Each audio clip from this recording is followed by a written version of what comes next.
Assalamualaikum warahmatullahi wabarakatuh. Jumpa lagi dalam acara Ngopi Ngobrol Pikiran bareng Ges Halifah. Sore ini kita di sebuah resto keren namanya Resto Jimbaran yang berada di Ancol Timur. Dan saya hari ini ditemani dua orang keren yang luar biasa, punya karir cemerlang dan punya banyak pengagum, punya banyak fans. Yang kalau yang ini rasa-rasanya nggak perlu dikenalkan lagi, namanya silahkan di zoom wajahnya karena orang langsung akan menyatakan, oh iya itu Eri Susan gitu kira-kira kan. Yang ini juga bintang yang sedang bersinar, dan kalau kita buka YouTube maka wajahnya seringkali melintas di Google, di YouTube. Dia adalah Julia Vio. Hai. Selamat datang Julia di acara Ngopi Bareng. Gabung dengan kita, dan Eri, selamat datang. Terima kasih banyak kehadirannya sore ini. Kita akan bincang-bincang seputar musisi di tengah pandemi. Tetapi juga kita akan bercerita tentang album-album dan kreativitas yang mereka lakukan selama ini. Mungkin yang pertama saya akan bicara dulu dengan Eri Susan. Eri, udah lebih dari setahun sepertinya ya. Apa tuh? Pandemi ini terjadi ya. Betul. Nah, terus kamu selama pandemi di rumah, tidak ada konser, tidak ada apa yang dilakukan selama ini, Eri? Emang pandemi ini sangat berdampak banget sih di industri musik gitu. Jadi emang bukan cuma di kita para pelakunya ya, tapi sampai ke tingkatan-tingkatan yang bawah. Biasanya kalau kita sebagai penyanyi itu kan kita punya tim ya Bang Yes ya. Ada dari roadman, ada soundman dan sebagainya gitu. Ada jadi, yang bagian kamera dan segala macam. Dan itu berdampak banget gitu. Jadi kalau ditanya apa yang aku lakukan sih, sejauh ini aku bersyukur banget. Kenapa? Karena apapun keadaannya, apapun kondisinya, dari dulu memang selalu komitmen aku adalah pengennya bisa terus berkarya gitu. Jadi di lain sisi memang kalau secara off air itu sangat berkurang. Iya. Sangat berkurang. Tapi secara kreativitas sih aku rasa yang aku lakukan sih belum mati gitu. Oh, secara kreativitas tidak mati. Bahkan jadi, mungkin nambah kali. Saat ini seperti itu. Saat ini seperti soalnya mungkin karena waktunya lebih banyak di rumah kan, lebih banyak free-nya.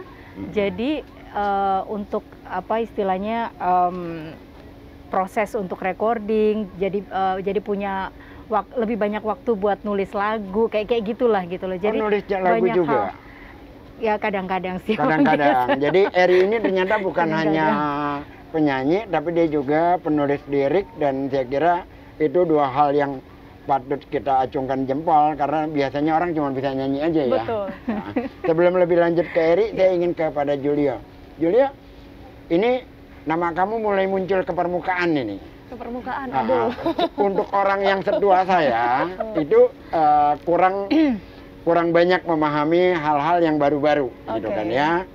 Tapi begitu teman-teman memberikan rekomendasi, ini kita mau bicara tentang musisi di tengah pandemi. Siapa kira-kira? Julio aja Pak katanya. Jadi nama kamu yang muncul di antara beberapa orang itu paling banyak. Thank you loh yang nyebut namaku ya. Thank you. Jadi sebenarnya bisa direkomendasikan seperti itu. Karya kamu selama ini apa nih yang sudah muncul ke permukaan? Kalau karya sendiri aku udah ngeluarin, ini sekarang jalan single keempat. Single pertama aku itu ciptaan Kak Eri. Single pertamanya ciptaan Kak Eri. Dan itu single pertama aku judulnya Kudu Pie, bisa dinonton di YouTube ya. Itu Kak Eri nyiptainnya tuh bener-bener dadakan dan cepet banget, dia bisa nyiptain lagu gitu. Lagunya judulnya Kudu Pie. Kudu Pie. Harus gimana gitu. Harus bagaimana? Terus setelah single Kudu Pie ada Baik-baik saja dulu ya Kak ya. Terus habis itu Bodo Amat. Terus yang sekarang aku mau ngeluarin single lagi tapi genrenya pop. Kalau yang kemarin dangdut. Oh gitu. Iya. Jadi yang pertama itu Kudu Pie, Bodo Amat, terus apa ini yang keempat ya? Baik-baik saja, terus sekarang yang baru. Tapi lagu yang pertama itu ciptaannya Kak Eri. Eri. Bunyi liriknya kamu hafal dong? Hafal dong. nada lagunya hafal? Nggak hafal dong lagunya sendiri. Kita pengen denger. Aduh. Kita Pak silakan, kita pengen denger. Paling tidak 2-3 bait. Dikit aja ya. Iya. Kudu piye, aku kudu piye, kelaran hati nelongso rasane.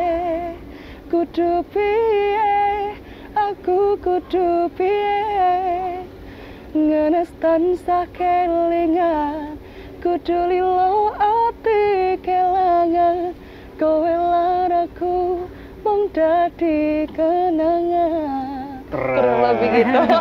Oh, Bagas keren-keren aja. Emang ngerti artinya? Paling tidak dari cara nada tuh ini. Saya ingin bertanya kepada Eri nih. Iya Bang.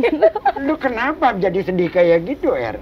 Maksudnya sedih gimana nih? Proses menciptakan itu kan pasti ada latar belakangnya. Oh gitu. Apa yang membuat kamu membuat lirik?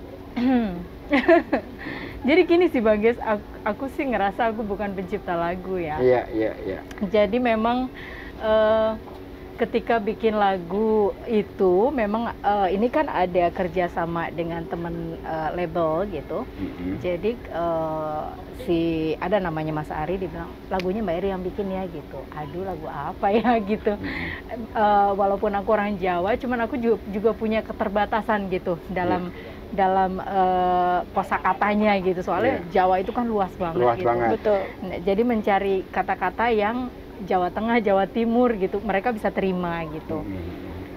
Jadi ya udah gitu, bikin aja. Awalnya sih aku bersyukurnya karena aku suka dengan karakter suaranya. Karakter suara Julia Julio. View. Terima kasih ya Kak Eri. Gitu. Jadi kalau dasarnya udah suka ya cepet aja gitu. Sebenarnya awalnya lucu sih Bang Ges. Maksudnya aku bikin lagu itu tuh kenapa judulnya Kudu Piye atau harus bagaimana? Ya karena memang lagi mencoba bikin main gitar gunjreng, aduh apa ya ini idenya apa ya? Kamu gitu. main gitar sendiri itu? Iya, Bang Ges. Jadi lagi nyari-nyari. Teman-teman, jadi kalau Eri selama ini dikenal dengan lagu Sabta Cinta, selain juga banyak album yang lain, ternyata dia bisa bikin lagu, bisa main gitar juga. Ada yang punya gitar di sini, nanti tolong dibawakan ya. Kita ingin dengar juga ini. Kita ekspresikan Eri dalam permainan gitarnya. Aduh, silakan Eri. Terus? Permainan ala kadarnya, terbata-bata, cuman modal berapa fret doang situ. Jadi memang awalnya lebih kepada aduh gimana ya gitu. Lebih kudu piye ya gitu. Maksudnya mau bikin lagu yang kayak apa ya? Oh ya udah kudu piye aja deh gitu. Akhirnya ya udah ngeflow gitu aja. Mengalir begitu aja ya. Gitu. Jadi ya ternyata ya sejauh ini sih responnya baik dari label juga mereka terima. View-nya juga jujur aja, walaupun aku yang punya lagu, aku yang nulis, aku yang gaitin vokalnya, tapi malah lagunya lebih kawin sama suara dia. Sama suara dia. Jadi suaraku nggak lebih bagus daripada dia kalau nyanyi lagu itu Bang Ges. Julia, kalau secara tampilan saya nggak ngerti nih, kenapa kamu banyak di lagu-lagu dalam bahasa Jawa. Secara wajah, saya lebih lihat kamu seperti dari Eropa Timur. Oh gitu ya. Atau, Aku tuh sebenarnya orang Jawa. Oh Jawa. Aku asli Jogja dan aku emang dari kecil di Jogja, besar di Jogja, lahir di Jogja. Besar di Jogja, lahir di Jogja. Cuma emang dari papa aku Chinese gitu, Chinese. mama aku Jawa Tulen. Terus lagu-lagu yang berirama Jawa itu kamu memang menyukainya? Iya, aku emang suka. Aku emang suka lagu-lagu Jawa, lagu-lagu dangdut aku suka juga, pop aku juga suka. Aku semua genre aku terbuka. Semua genre kamu terbuka. Terus di yang akan datang ini lagunya kan pop ya? Iya, betul. Lebih ke pop ya. Menurut kamu dalam situasi pandemi ini, selain harus tetap berkreasi, apalagi sih yang bisa dilakukan oleh teman-teman seniman, para musisi sekarang ini? Mungkin selain tetap berkreasi, mungkin di sela-sela waktu luang ini bisa, ini saat yang tepat buat mencari inspirasi juga ya. Mencari inspirasi karena juga, mungkin ya? kemarin kayak kita kok gini-gini aja gitu kan. Mungkin perlu waktu break juga buat berpikir ngapain lagi yang baru gitu loh. Mungkin sekarang waktu yang tepat buat cari inspirasi gitu. Waktu yang tepat mencari inspirasi. Kamu hari ini masih kuliah ya? Aku masih kuliah. Di semester? 4. Semester 4? Iya. Ini kalau dari umur muda banget pastinya ini. Kalau bilang muda, jangan lihat ke kanan loh. Aduh. Enggak, maksudnya saya merasa di tengah-tengah ini terlalu jauh sudah. Mungkin Yang tengah moga-moga senior. saya masih mampu mengikutinya gitu kan. Karena kalau dari selera kan saya paling Volen, terus sangat lagu-lagu lama lah gitu kan ya. Fenomena apa sekarang yang sedang tren sebenarnya di lagu-lagu anak muda itu? Yang lagi tren. Kalau bahas-bahas tren mah, sekarang trennya tuh aku juga menurut aku kayak di luar dugaan juga. Sekarang kayak yang lagi tren tuh malah justru TikTok ya sekarang ya. TikTok. Kayak lagu-lagu Maksud TikTok saya gini, gitu. saya ingin bertanya begini. Selama ini yang namanya unsur budaya itu berat Iya. muncul ke permukaan. Tapi perempuan seperti kamu, muda, cantik, keren, tiba-tiba menyanyikan lagu Jawa dan itu punya tempat yang selama ini hampir tidak dilirik di kita itu. Jadi sangat berat lah orang yang memperjuangkan atau menginikan hal-hal yang konteksnya pada budaya gitu kan. Tapi belakangan ini kalau orang-orang umurnya di atas 40 masih wajar. Tapi anak muda untuk suka dengan hal-hal kayak gitu menurut saya ini adalah sebuah hal yang sangat menarik gitu. Jadi fenomena apa sebenarnya ini? Kalau aku sendiri sih ya, sebenarnya lagu-lagu Jawa kayak gini sebenarnya akhir-akhir ini sempat tren juga sih ya. Semenjak ada almarhum Pak Didi Kempot. Didi Kempot. Itu kan kemarin sempat booming juga sih dan karena itu juga anak-anak muda itu jadi tren di anak-anak muda gitu. Jadi tren di anak-anak muda. Iya betul gitu. Artinya bahwa fenomena budaya sekarang mudah diterima ya. Sekarang mudah diterima dibanding dulu. Kalau dulu kan kayak lagu bahasa Jawa Masih kayak segmented ya. iya Sangat segmented, bener. Iya gitu. Saya pribadi itu menyukai sebuah lagu judulnya Jenang Gulo. Jenang Gulo. Itu Apa? tahu kayaknya. Enggak sih. Silakan coba. Enggak, cuma Paling tahu tidak aja. 2 baitnya. Aduh, nggak tahu Bang. Tahu, cuma sering, saya tahu tapi nggak pernah. Itu pengalaman saya waktu di Semarang, di Jogja, di apa itu kalau lagi di di Jogja itu, di Gudeg, di Malioboro itu selalu saya minta lagu itu, Jenang Gulo. Kirain Jenang Gulo. Jenang Gulo, Dulu, dulu. Oh, Beda. ya. Terus selama ini Eri ya, kita kan bikin Jakarta Melayu Festival nih, yang tertunda selama pandemi gitu ya. Ini tadi lagu Jawa tiba-tiba muncul ke permukaan, ya kan? Nah, terus Eri kan mulai juga masuk ke dalam ini dari musik-musik Melayu lah gitu. Kira-kira kita lebih punya harapan nggak nih ke depan nih, kalau ngelihat tren budaya seperti ini? Gini sih Bang Gis, kalau bicara masalah musik itu kan sebenarnya sifatnya universal. Gitu. Jadi sebenarnya kalau yang kayak tadi fenomena budaya tadi memang lagi tren lagu Jawa. Ya aku pikir apa yang sudah berjalan juga itu bisa memancing tren yang lain lagi. Tren yang lain lagi menjadi trigger ya. Iya betul. Contoh mungkin lagu-lagu Jawa lagi marak nih. Tapi beberapa terakhir ini yang Jawa-Jawa, orang-orang Jawa pun lagi marak dengan lagu-lagu dari timur. Dari timur. Iya, jadi kan banyak banget tuh ya, betul.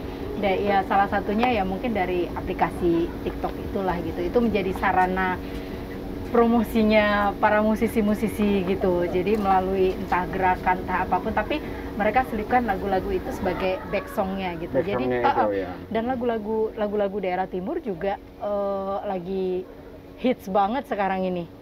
Apa tuh kira-kira? Berawal dari lagu yang apa? Oh, biasa cinta satu minta itu kan? Itu juga booming banget ya sempet ya. Itu lagu dari mana itu? Itu kalau nggak salah dari Ambon ya? Ada dari wilayah NTT, ada dari wilayah Ambon. Menarik sekali ya. Jadi dengan adanya aplikasi-aplikasi seperti ini malah mengembangkan, mengangkat dari budaya-budaya lokal setempat ya. Betul. Dan keberadaan aplikasi itu sendiri juga kan membantu para pelaku seni, membantu dalam arti kan secara karya kan memang tidak semuanya aktif. Iya. Jadi ada sebagian yang memang mereka hidup dari royalti.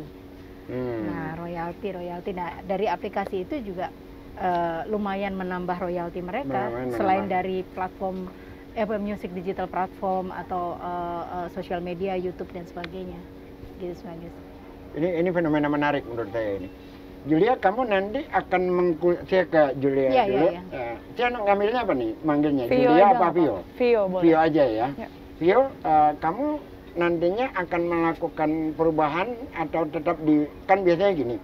Kalau Eri kan karakter suaranya rock, Ya. tapi dia mengambil segmennya dangdut dengan lagu-lagu dangdut gitu ya. Nah, kalau kamu nanti tetap berjalan aja dengan berbagai pola atau akan mengambil spesialisasi di warna apa gitu? Mungkin nantinya aku akan ambil spesialisasi ya, karena aku sendiri sekarang jujur aja kayak masih bingung karena aku suka banyak genre gitu loh. Tapi nanti akhirnya mungkin aku akan ambil satu. Pasti aku akan ambil satu ya. Ke mana tuh kira-kira arahnya kamu? Arahnya pastinya kalau nggak dangdut pop. Kalau nggak dangdut pop? Iya. Lagu dangdut kamu bisa juga? Bisa. Lagunya siapa yang kamu bisa? Lagunya Kak Eri aku bisa. Dua-duanya saya adanya, saya menggemari satu lagunya Eri yang banyak orang juga suka. Mungkin dua-duanya bisa kita dengarkan. Teman-teman ngopi bareng, mari kita dengarkan suara mereka berdua lagu Sabda Cintanya Eri. Saya yakin kamu juga paham itu lagu. Sabda Cinta yang refnya gimana Kak? Yang Dinding kaca. Oh, I see. Tapi aku paling apal lagunya Kak Eri yang pernah aku bawain itu loh. Apa tuh? Apa tuh? Senandung Rindu. Iya, iya. Senandung Rindu. Ku nyanyikan lagu yang itu. Oke, kita coba dengarkan sama-sama. Kali ini ngobrol kita tidak hal yang berat-berat, kesehatan, pendidikan, politik, ekonomi, enggak. Hari ini kita menghibur Anda semua dengan dua suara keren ini di sini. Walaupun tanpa alat musik, tapi kayaknya lebih mudah nyampe ke hatinya. Silakan, Eri. Oke. Aku lagu apa Bang Yes? Bareng aja yang bisa Senandung bersautan. Rindu, gitu. Senandung Oke. Rindu aja. Gimana? Dari awal? Ku nyanyikan lagu Senandung Rindu, rindu yang terlalu pada kasihku, kasihku yang jauh, jauh dariku. Ntar aku nggak mau nyanyi kalau udah kayak Riang nyanyi langsung Jangan minder. dong, Langsung kita minder dulu ya. dong. Vio tuh keren, ayo. Kalau saya, dia nyanyinya bagus, saya jangankan nyanyi, ngomong aja saya fales. Ampun deh kalau udah kayak Riang nyanyi. Ayo dong Vio. Dalam lamunan, ayo dong. Aku ulang refnya aja ya. Ku nyanyikan lagu Senandung Rindu, rindu yang terlalu pada kasihku, kasihku yang jauh, jauh dariku. Kok gue yang hanyut ya? Paten kali. Ya. Kalau kata teman-teman di Jakarta Melayu Festival, paten kali. Teman-teman ngopi bareng, jangan minder, karena mereka memang dilahirkan dengan suara. Kalau kita kan dapat suaranya normal. Dua orang ini kayaknya suaranya dapat tambahan, boleh beli, nggak tahu belinya di mana. Menjadi sekeren ini. Ngobrol kita di Jimbaran Resto hari ini berbincang-bincang tentang musisi di tengah pandemi dan kreativitas-kreativitas yang mereka lakukan selama ini sambil menunggu Jakarta Melayu Festival yang moga-moga kalau COVID-nya tahun ini menurun, insya Allah tahun ini juga kita akan lakukan Jakarta Melayu Festival yang ke-10 ya. Amin. Jadi Eri adalah salah satu teman yang ikut bergabung di Jakarta Melayu Festival. Moga-moga Vion juga nanti di Punya acara-acara kesempatan mendatang juga bisa ya. gabung dengan Oke. acara kita. Kita berbincang lagi kembali tentang kondisi yang sekarang juga ke depan. Ya. Eri, kalau dari dangdut ya, pasarnya dangdut itu sekarang ini kan lagi lumayan kencang dengan model-model yang dicampur sari, apa Iya, segala iya, macam betul. gitu kan ya. Itu kan juga punya segmen juga kan itu ya. Betul. Saya belum melihat itu kamu ambil pasar itu di lagu-lagunya. Kalau ditanya keinginannya ada, rasanya nggak afdol kalau aku sebagai orang yang berasal dari suku Jawa tapi belum punya satu karya yang memang mewakili daerahnya gitu. Cuman memang kan aku berjalan juga nggak sendiri ya Bang Ges. Aku punya tim, aku punya teman produser juga. Jadi mereka gimana ya? Aku tidak pernah membentuk imageku gitu loh. Tapi memang aku sangat bertanggung jawab dengan setiap karya yang aku keluarkan gitu. Pengennya tuh bukan sesuatu yang sifatnya musiman gitu. Teman-teman ngopi bareng, tolong dicerna kalimatnya Erik. Aku bertanggung jawab setiap karya yang aku keluarkan. Ini kalimatnya tidak biasa, ini kalimat yang penuh pertanggungjawaban karena mohon maaf, saya biasa di JMF, seringkali kita menyatakan bahwa orang boleh terkenal di mana-mana, boleh punya nama besar, tapi kalau dia tidak punya integritas pribadi, kalau dia tidak punya kemampuan kompetisi secara benar, bahwa suaranya itu bukan di tambangan radio, kita tidak akan bisa ikut sertakan. Tapi ini datang dari penyanyi senior. Wajar kalau dia selama ini ratingnya itu tidak pernah turun karena memang dia punya prinsip yang luar biasa keren. Aku bertanggung jawab terhadap karya yang aku keluarkan. Itu luar biasa sekali menurut saya. Silakan, Erik. Iya, karena gini, pertama kali orang mengenal namaku adalah melalui lagu dangdut. Nah, dulu pada saat awal-awal berkarir kan posisinya kita kan masih di bawah produser. Jadi apa ya istilahnya, medianya itu belum, kesempatannya itu belum seperti sekarang di mana banyak sosial media dan sebagainya, sehingga orang punya keleluasaan. Kalau memang kasarnya nih, kalau aku ditolak sama label atau nggak ada produser yang tertarik sama aku, ya udah aku indie aja gitu. Nah, kalau dulu kan nggak seperti itu kondisinya Bang Ges. Jadi memang produser dan label itu posisinya sangat penting gitu. Jadi untuk berkarya kita harus ngikut maunya mereka. Dia. Nah, sementara pada saat kita off air dan sebagainya, kita yang berhadapan langsung dengan audiens, jadi kita lebih tahu seleranya mereka kemana gitu. Tapi di lain sisi aku berpikir bahwa aku sebagai salah satu seniman, sebagai salah satu public figure saat di atas panggung, aku punya kesempatan yang lebih untuk menyampaikan sesuatu yang sifatnya lebih positif atau menyuguhkan sesuatu yang lebih positif, dan ketika mereka tuh bisa terima dengan baik, itu rasanya ada kepuasan tersendiri gitu. Iya. Nah, berawal dari situ makanya dulu sempet yang karena udah jenuh, udah capek dengan kemauan produser yang nggak sejalan gitu. Maksudnya aku paham betul bahwa aku terjun di industrinya gitu, dimana aku harus memikirkan sisi komersialnya. Tapi aku juga sadar betul bahwa aku punya sisi idealisme gitu loh. Jadi itu yang aku jagain, karena pada akhirnya nggak ketemu, idealis dan komersial tidak bisa berjalan bersamaan. Akhirnya membuat aku vakum selama 7 tahun, nggak pernah lagi mau berkarya saat itu. Teman-teman ngopi bareng, kalau di masa saya, apa yang dialami oleh Eri itu dialami oleh Bimbo. Dialami juga oleh grup-grup band besar di masa itu. Pertarungan antara idealisme dengan pasar. Betul. Gitu kan. Dan mungkin Vio sekarang ini lebih diuntungkan karena dia punya media sendiri untuk membuat itu. Dan kita paham betul suasana-suasana di masa lalu itu. Dan ini informasi yang luar biasa menarik. Erik memvakumkan diri selama 7 tahun. 7 tahun. Karena benturan antara idealisme dengan... Betul. Jadi memang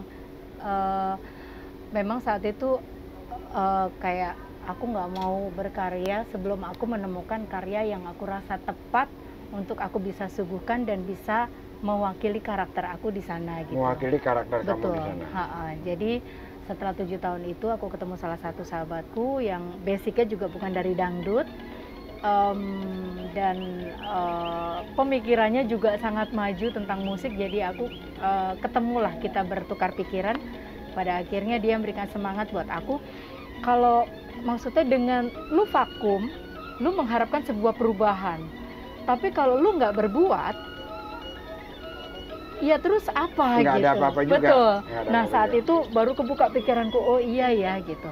Nah akhirnya saat itu memberanikan diri, aku mengeluarkan satu album yang memang aku produserin sendiri saat itu Bang Ges. Dan memang di satu album itu, kalau nggak salah itu rilis tahun 2006, dimana di satu album itu karena aku cinta dengan dangdut ya, jadi aku pikir dangdut ini sebenarnya musiknya universal kan. Iya. Bisa dikolaborasikan dengan genre apapun, yang penting jangan nanggung gitu aja. Iya, iya. Nah saat itu aku kepengennya tuh punya album yang seperti seniman-seniman musisi-musisi di luar negeri yang lagunya tuh bisa everlasting gitu. Iya. Nah karena dulu itu dangdut itu biasanya hanya lagu jagoannya aja yang enak, selebihnya hanya pelengkap Iya, dan pelengkap, pemanis iya. gitu. Nah saat itu aku nggak mau kayak gitu, jadi emang aku pikirin segala sesuatu secara detail dan aku rilis. Dan mungkin secara uang pada saat rilis itu banyak orang yang pesimis, bahkan dari teman-teman radio, bahkan dari komunitasku sendiri orang dangdut, apa ini dangdut begini, orang nggak bisa terima, susah, gini, nggak komersil dan sebagainya. Nah saat itu tujuanku memang album itu adalah album idealisnya aku. Dan secara pasar gimana? Secara pasar awalnya mereka pesimis, tapi ternyata setelah dirilis lagu-lagu aku justru masuk di top charts, 5 top charts selalu bergantian setiap bulannya, betul. Bulannya. Dan yang bikin aku senang mungkin tidak kembali secara materi, tapi pendengar musik dangdut di radio-radio di seluruh Indonesia itu bertambah dari kalangan pelajar dan mahasiswa gitu. Nah itu buat aku sih aduh seneng banget. Menarik gitu. banget gitu ya. 7 tahun berhenti berkarya dan karya itu diterima oleh kalangan yang betul. Dalam konteks dimana saat itu memang anak-anak sekolah, anak-anak mahasiswa itu kan gengsi banget sama dangdut gitu. Ya, saya juga perlu memberitahu di sini bahwa ada salah satu albumnya Eri atau boleh lebih tepatnya dikatakan lagunya Eri yang disukai oleh istri saya, judulnya Bunda. Muara Kasih Bunda. Muara Kasih Bunda. Itu ampun itu lagu keren ampun banget. Ya. Menjelang kita akhiri, kita bertanya satu hal kepada Vio. Dia sekarang di sekolah manajemen musik jurusannya. Iya. Kamu Aku ambil di musik jurusan bisnis. musik bisnis ya. Kamu apa latar belakang kamu mengambil jurusan itu, Vio? Latar belakangku sebenarnya kalau musik bisnis itu tuh lebih belajar buat di belakang panggungnya sebenarnya, masalah teknisnya, masalah manajerin artis gimana gitu. Cuma aku belajar itu yang pertama aku pengen tahu aja sebenarnya bisnisnya musik tuh seperti apa. Terus sebagai artis sendiri gimana cara mempromosikan artis yang benar dan efektif gitu kan. Terus juga nanti kalau one day aku... Saya potong sebentar, mempromosikan artis yang benar dan efektif. Benar dan efektif itu kriterianya apa? Karena mohon maaf, saya punya banyak kritik dalam konteks itu. Seringkali, dan itu akhirnya saya menjadi bukan penonton TV. Oke. Jadi artis dibuat gosip apa yang menurut saya, tanda kutip ya, sedikit murahan, banyak noraknya, yang membuat kita ini menghinakan intelektualitas gue nih, kira-kira kayak gitu. Jadi orang seperti saya itu meninggalkan gitu. Tapi kalau kamu katakan mempromosikan yang benar dan efektif itu seperti apa? Ini menarik menurut saya. Mempromosikan yang benar dan efektif kalau di kampus saya diajarinnya bukan masalah gimmick-gimmick gitu ya. Iya betul. Tapi pastinya kan bukan gimmick-gimmick gitu kan. Betul. Kita diajarin gimana kita cari market kita tuh sebenarnya tuh kayak gimana. Jadi kita harus punya target market yang yang tepat gitu. Yang tepat. Terus setelah itu baru kita nanti bikin plan-plannya seperti apa gitu. Jadi rasional lah gitu ya. Ada risetnya. Betul. Terus riset warna juga. Masyarakat seperti apa. Terus kalau mau menarget itu segmentasinya seperti apa. Betul. Ini keren menurut saya karena moga-moga ini bisa merubah cara yang selama ini dilakukan gitu, yang oleh Erik dia tahu persis dia tidak mau melakukannya gitu kan. Hal-hal yang semacam ini yang hanya untuk mengangkat namanya jadi perbincangan publik, tetapi dalam konteks yang itu tadi saya katakan gitu. Jadi kamu kalau nanti sudah lulus mungkin akan menjadi produsernya untuk hal semacam itu sekaligus. Sebenarnya pengen juga sih, aku mikirnya selain jadi penyanyi, kalau memungkinkan aku juga pengen jadi produser juga. Jadi produser juga. Terus kalau nanti ke film? Pengen juga kalau ada peluang. Kalau ada peluang. Kita doakan sama-sama teman-teman. Amin. Moga-moga teman-teman yang ada di samping kanan kiri saya ini tetap eksis, punya pasar yang tetap relatif stabil. Moga-moga malah semakin membesar. Demikianlah acara ngopi ngobrol pikiran bareng Ghea Khalifah sore ini dengan tema musisi di tengah pandemi. Di sebelah kanan saya Eri Susan, di sebelah kiri saya Julia Vio. Kalau saya tidak salah, Eri punya akun YouTube apa namanya? Eri Susan Channel. Eri Susan Channel. Kalau Julia Vio akunnya Julia Vio Live Acoustic. Julia Vio Live Live Acoustic. Acoustic. Jadi silakan nanti di subscribe akun-akun teman-teman ini berdua. Yang pasti Anda tidak akan merasa kecewa karena suaranya memang dua-duanya luar biasa keren. Terima kasih. Dan sore ini juga ada persembahan dari dunia fantasi yang akan diberikan oleh Cinta. Silakan Cinta. Thank you, terima kasih. Thank you. Kita foto bareng dulu sini sekalian. Mari. Oke.